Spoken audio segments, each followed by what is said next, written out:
Another vlog, another kwento na naman ng aming buhay pamilya abroad dito sa bansang Oman. For today's vlog, samahan niyo po ulit ako sa aking mga gawain bilang isang full-time mom dito sa abroad. Mommy's washing the stroller.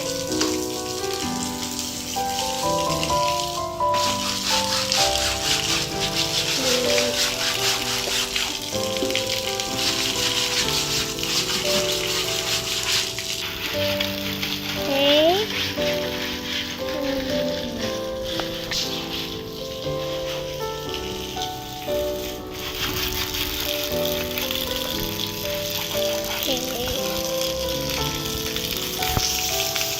Here's the stroller and Mommy's washing it.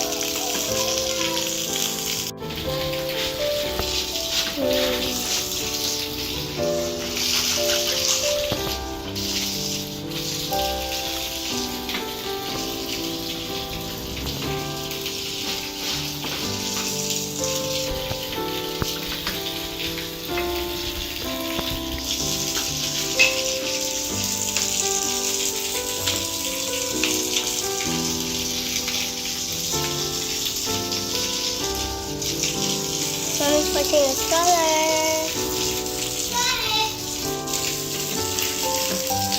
Mommy's washing it.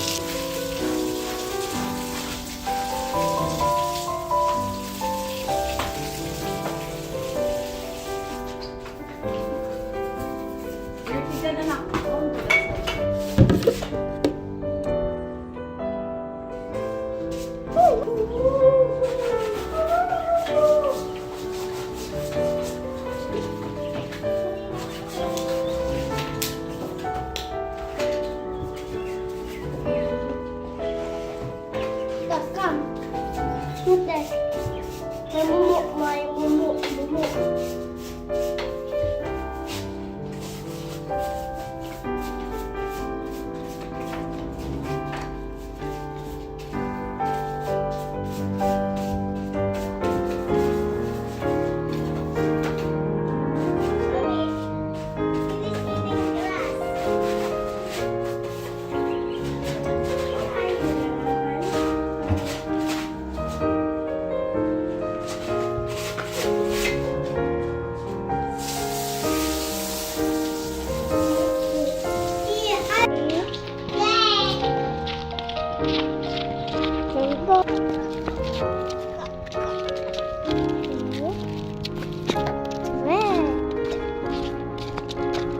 Okay, let's go back. The train.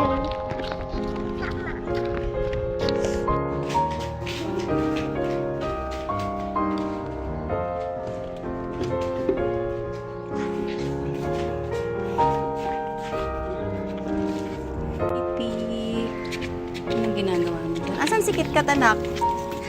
Yeah. Ito yung aming bagong tanim dito sa aming munting garden. We have chili. May chili kami. May talong. Ayan, namumulaklak na. Ayan. Ito, may bulaklak na siya. Bulaklak na. Ganda. Ayan. Then, okra.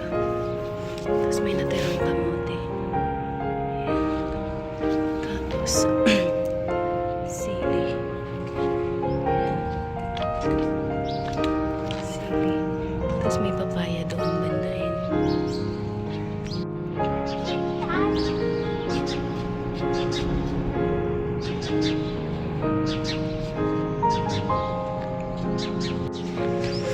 Bagong tanim ko na tanglad.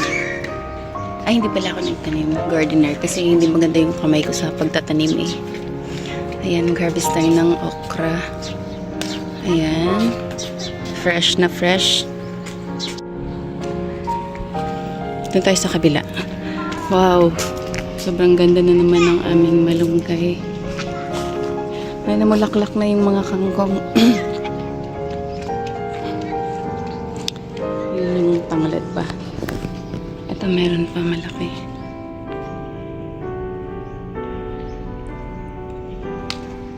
Ayan. Kaganda. Ito, matigas na. Tigas ko muna. Ayan yung aming cactus.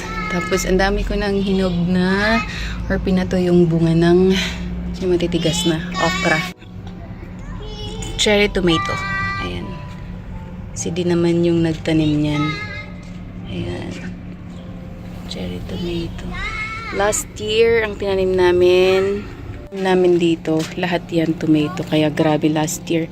Ang daming bunga. As in, hanggang ngayon, ang dami naming stock ng tomato sa freezer. Ayan. Ayan. Ganda ng malunggay. Kitty!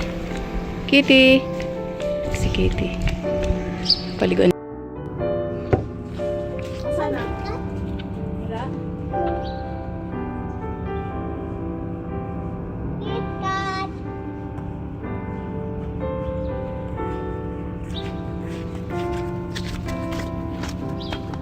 KitKat. Wait, I need to check somewhere. Stop.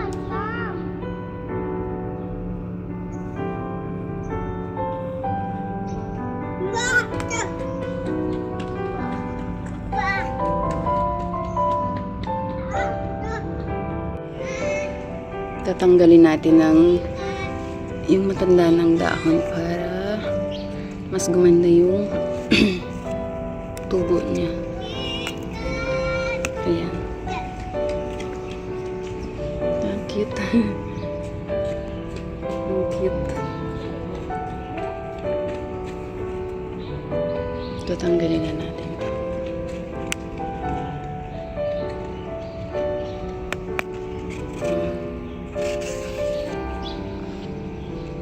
Hala, ang cute. Nabuhay siya. Yung malunggay. Nabuhay. Maganda. Pera bati.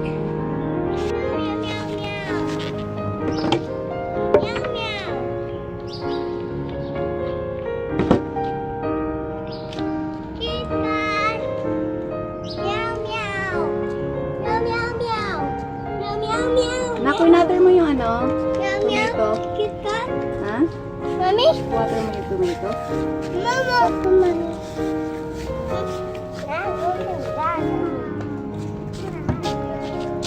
Where are you, KitKat?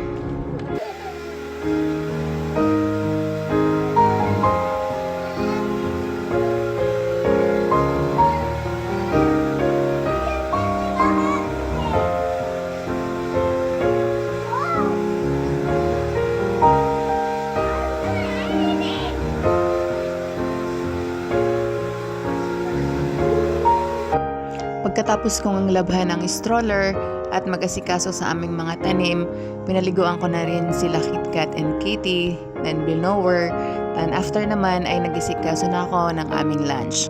For today's lunch nga, magluluto ako ng tinulang manok at chicken curry.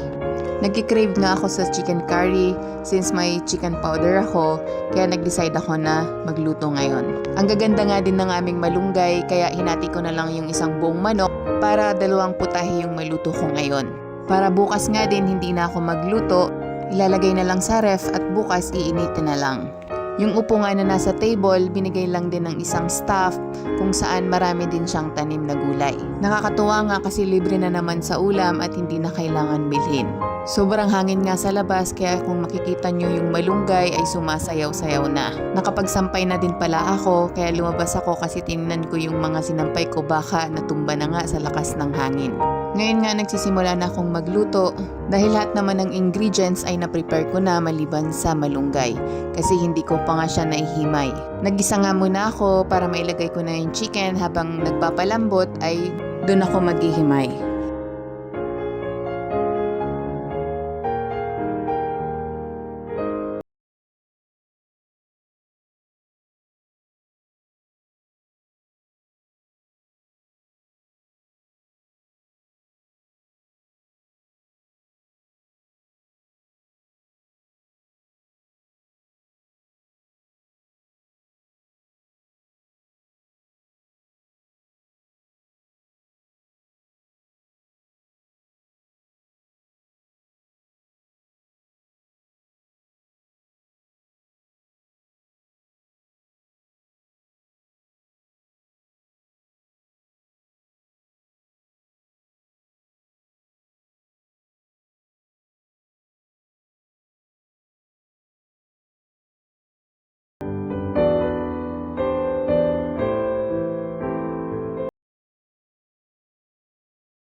Pagkagisa ko nga, nagsimula na akong maghimay.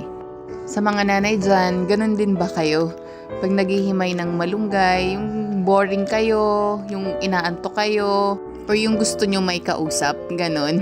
Kasi ganun ako yung parang tinatamad ba akong maghimay, yung wala kang makausap, yung ang dami-dami mong hihimayin, isa-isa, yung tatanggalin mo sa tangkay, ganun. Mas gusto ko pa maglinis, magwalis, magmap, kaysa maghimay ng malunggay. Sinong nanay ang nakaka-relate dyan? Ganun din ba kayo? Please comment down below. Kaya pag day off si D, tapos malunggay yung ulam namin, siya talaga yung pinaghihimay ko. Kasi sobrang tiyaga niya maghimay. Today nga, may pasok siya, kaya no choice ako. Ako talagang maghihimay. Kayo ba, ganito din maghimay? Kasi ako, pag naghihimay ako, ganito yung ginagawa ko. Tinatanggal ko muna lahat sa tangkay, then tsaka ko siya iisahin. Kasi para sa akin, feeling ko lang, parang ito yung madali kaysa isa-isahin mong bubunutin doon sa tangkay, ganon. Sakto nga, pagtapos ko maghimay, okay na din yung chicken. Pwede ko nang ilagay yung malunggay. Pagkalagay ko nga, hinalo ko lang ng konti, tinakpan, then ready na sa next na lulutuin ko. Siyempre, bago yan, magsasampay muna ako ng iba ko pang sinalang. Kaya talaga namang multitasking tayo para mabilis matapos ang mga gawain. Bilang nanay, talaga namang parang walang katapusan ang mga gawaing bahay. Kaya sa mga nanay dyan, laban lang, kaya natin to. Saludo po ako sa inyo. Hindi man madali ang rule natin bilang nanay, pero kinakaya natin. Basta para sa mga anak natin at para sa pamilya, walang hindi kakayanin. Kaya maging masaya na lang tayo dahil sa kabila ng lahat, kasama natin ng ating pamilya, ang ating mga anak, at yun lahat ang papawi ng pagod at sakripisyo natin. Ay kwento ko nga lang, after ko nga mga anak kay baby dito sa Oman, plan ko talagang maghanap ng work at plan ko talaga mag-work. Para nga din makatulong sa mga gastusin kasi 2 anak dito sa abroad talagang hindi biro ang gastos. Sa mahal ba naman ng cost of living dito, talagang hindi pwedeng isa lang ang magtatrabaho. Ang naging problema lang talaga namin, walang magbabantay ng mga bata. Hindi rin ganun kadali maghanap ng makakatulong dito at lalong hindi madali kumuha sa Pinas. Kaya wala talaga kaming choice. Kaya nag-decide na lang kami na ako na lang ang magbabantay since kaya pa namin budgetin ang sahod ni Daddy. Di man ganun kalaki, pero thankful kami kasi napagkakasya namin. At thankful kami kasi libre yung bahay na tinitirahan namin. So hindi na namin kailangan magbayad, hindi na kailangan isama sa budget, talagang pagkain lang, tuition ni kuya, at mga iba pang kailangan. Kaya minsan may mga plano tayo sa buhay, sa ating pamilya, minsan hindi natutupad yon kasi may mas magandang plano ang Lord para sa atin. Kaya sa ngayon, kahit wala akong trabaho, as in full-time mama ko, nagpapasalamat pa rin ako sa Lord kasi binigyan niya ako ng pagkakataon na maalagaan ko ang aking pamilya, lalo na ang aking mga anak. At kami ay sama-sama. Sa mga nanay dyan or sa lahat ng nanonood, ang maipapayo ko lang, huwag mong hanapin kung anong wala ka. Hanapin mo kung anong meron ka. At magpasalamat ka at doon matatagpuan mo ang saya. Sabi nga, gratitude turns everything into enough. Every day may not be perfect, but there's always something to be grateful for.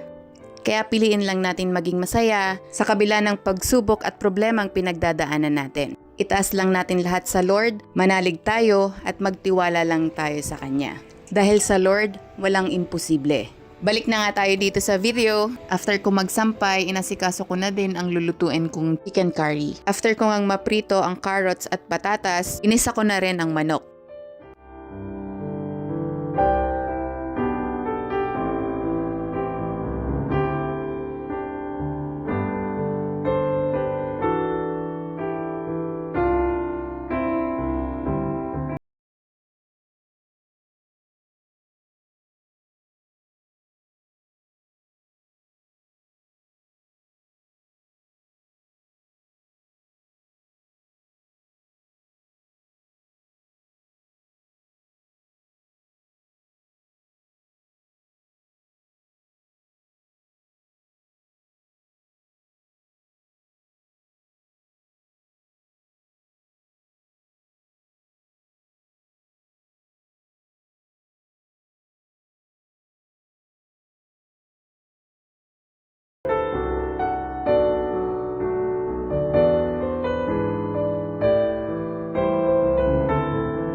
After ko nga magluto, nag-ready lang ako ng aming kakainin.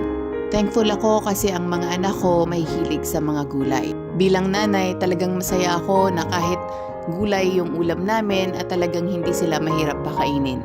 Hanggang dito na lang po muna ulit. Maraming salamat po sa pagsama sa amin. Simpleng kaganapan ng aming buhay pamilya abroad. Don't forget to like and subscribe, and don't forget to click the notification bell for more videos. God bless you all po. Bye!